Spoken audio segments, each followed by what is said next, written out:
What's good, guys? Welcome back to another video. Sorry if my voice is a little low.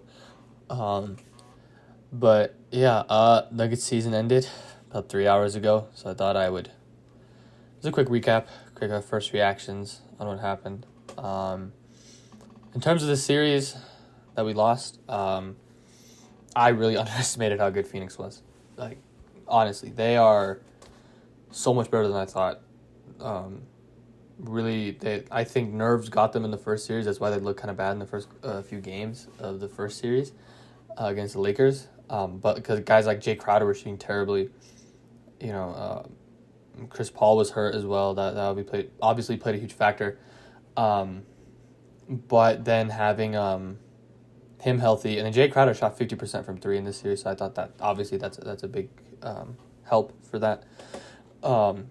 But yeah, I mean, Chris Paul he was incredible. I mean, Devin Booker, you knew he was going to get his buckets, but it all depended on how much Chris Paul was willing to score. And he just destroyed us. I went to game 3 of the playoffs, first game in Denver.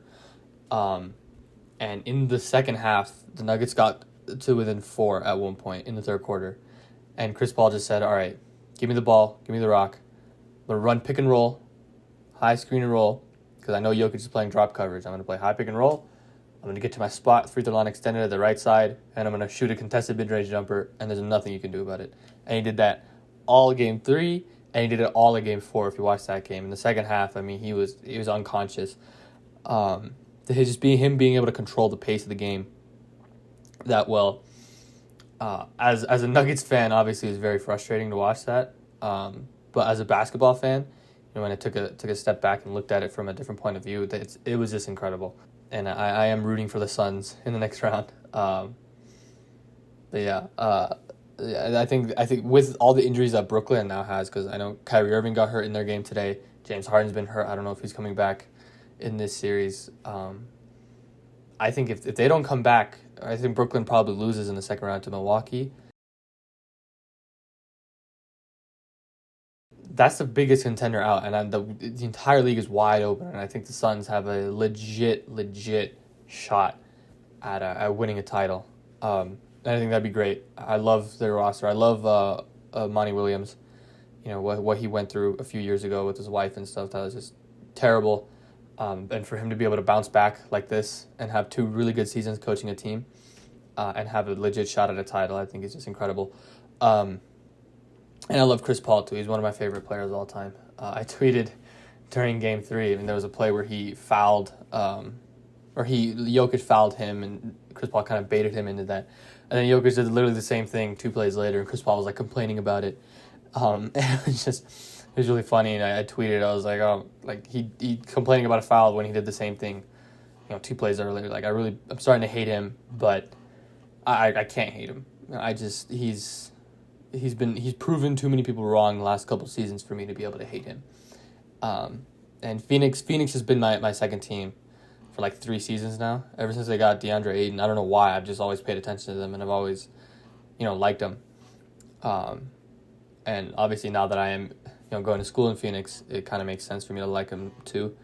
But yeah, I'm going to be rooting for them in the next round. But they got a legit shot at winning the championship. So yeah, those are my thoughts on the series. I should talk about the Nuggets too. The Nuggets, they were just too tired. They just didn't have the legs. Jokic, you could really see it after Game 1. I mean, he's just so gassed. Game 3, you could really tell because on his jumpers, he didn't make a single mid-range jumper the whole game, which is a big part of his game.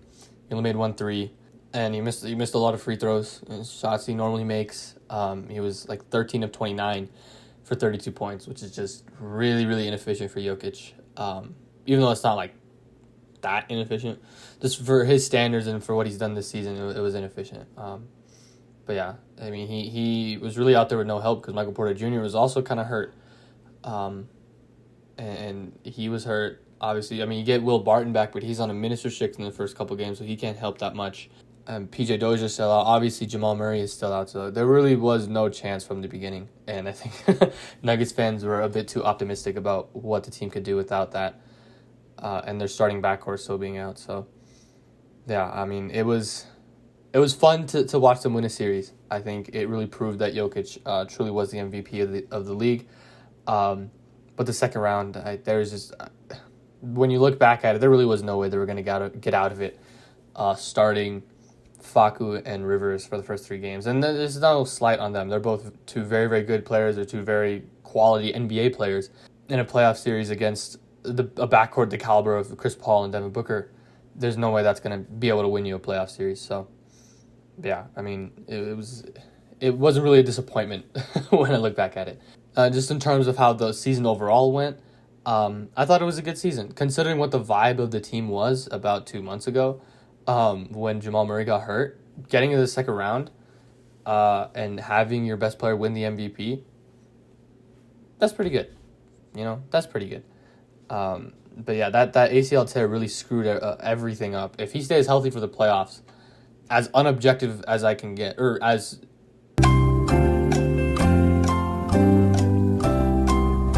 unsubjective as I can get, so as objective as I can be on this topic, I legitimately think the Nuggets win the Western Conference. And with all the injuries to Brooklyn, like I mentioned before, I think that we would have won the finals. This was our best shot. Because next year, Lakers are going to be healthy. They got a full offseason. Warriors are going to come back healthy. Jazz are still going to be very good. Suns are going to be very good. The Grizzlies are up and coming. Obviously, the Mavericks are going to be there. Luka's going to be even better next season. But same goes for the Nuggets. They're going to be better next season too. They're going to have a lot more rest than they did last season. So yeah, I mean, but all the injuries to the big teams, like meaning Klay Thompson, LeBron, Anthony Davis, and then now with Harden and Kyrie Irving, this is probably their best chance to win in a while, which is really, really heartbreaking as a fan. But yeah, I mean, and after the Aaron Gordon trade, we were running through teams, not just bad teams. I mean, we were running through playoff teams and title contenders. Then obviously we were good after the Murray ACL, but everyone knew that the ceiling for that team was not a championship team without him. And then obviously you don't have Barton for the first series. Monte Morris is hurt for a while. PJ Dozier, who would have been really, really helpful in this series as a perimeter defender, he's out for the rest of the year too. So that was terrible. Like, that was just so there's no way we were going to be able to win a title with all the injuries. But if we were healthy and the rest of the injuries remained, I really do think that we would have won a championship. Now, just a little, some off-season thoughts here. Just, off the top of my head, stuff that I've been thinking of for a while now, really. Just the stuff that, ever since Murray got hurt, I knew that we were going to have to look for the off-season a little earlier than normal. But first thing is just getting healthy. Getting healthy is huge. The reason why Murray, Barton, Dozier, Morris, why they all got hurt is because they didn't have an off-season to really prepare for it this season.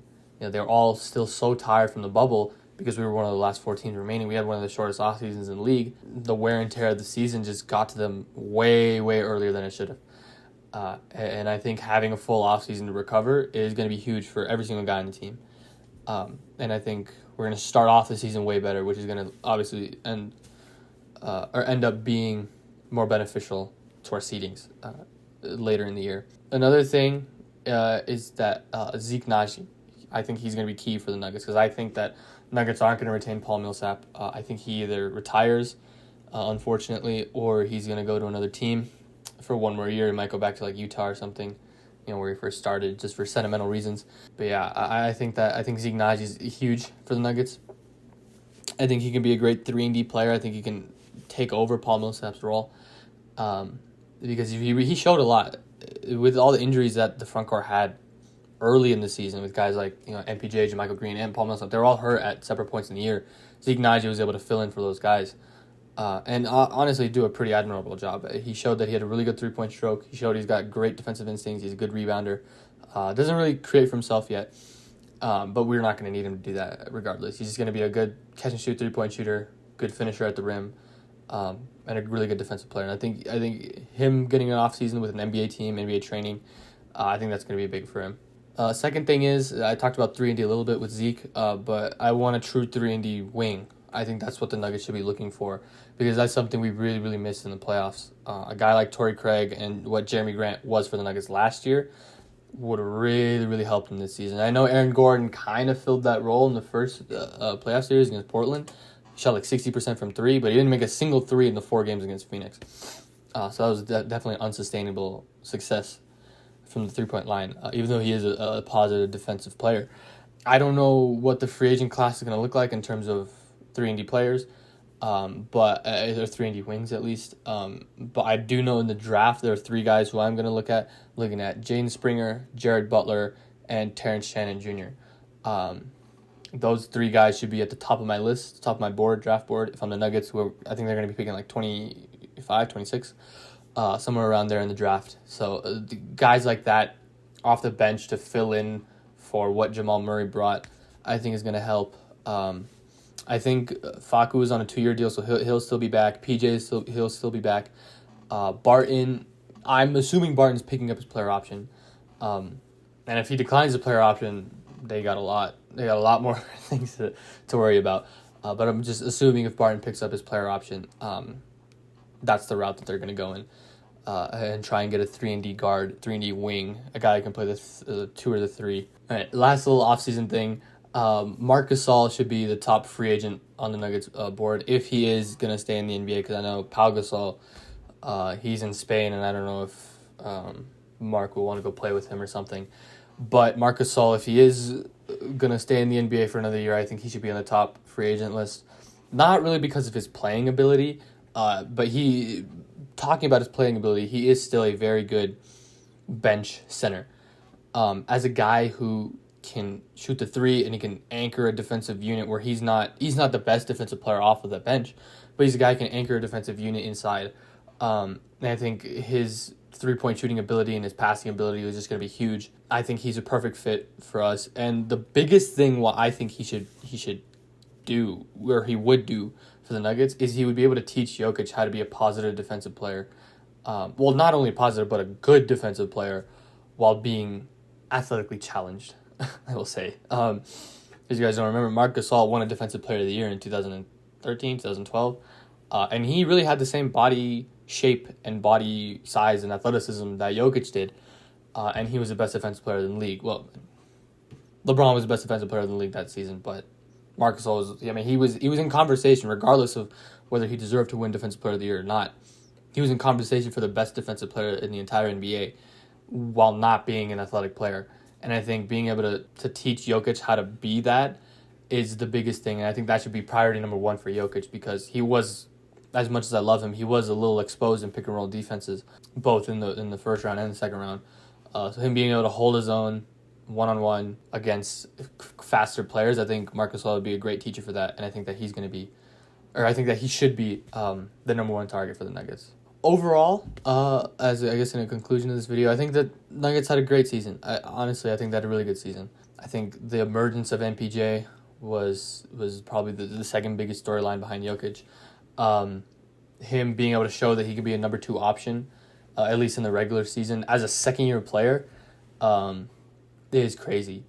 And the talent that he has and the potential that he showed this season was incredible.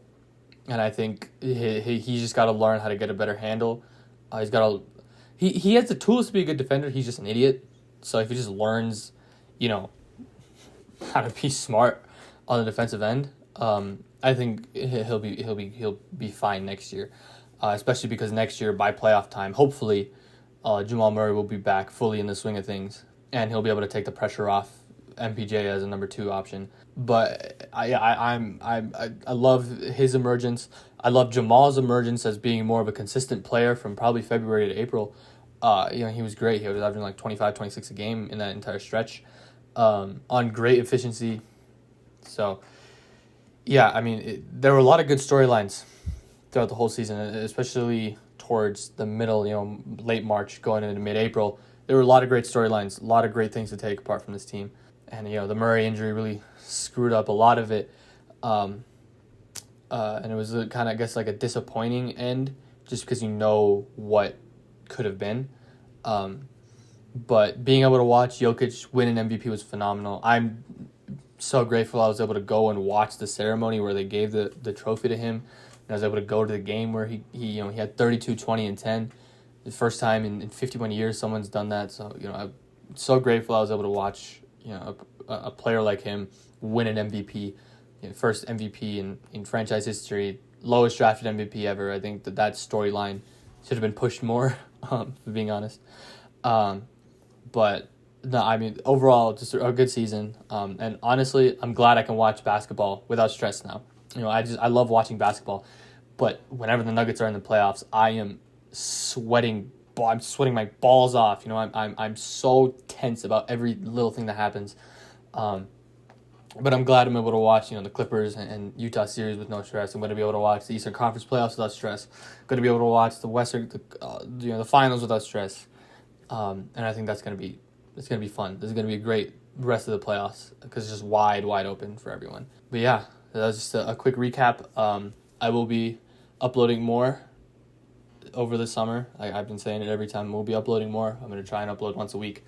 So yeah, thanks for watching. Peace.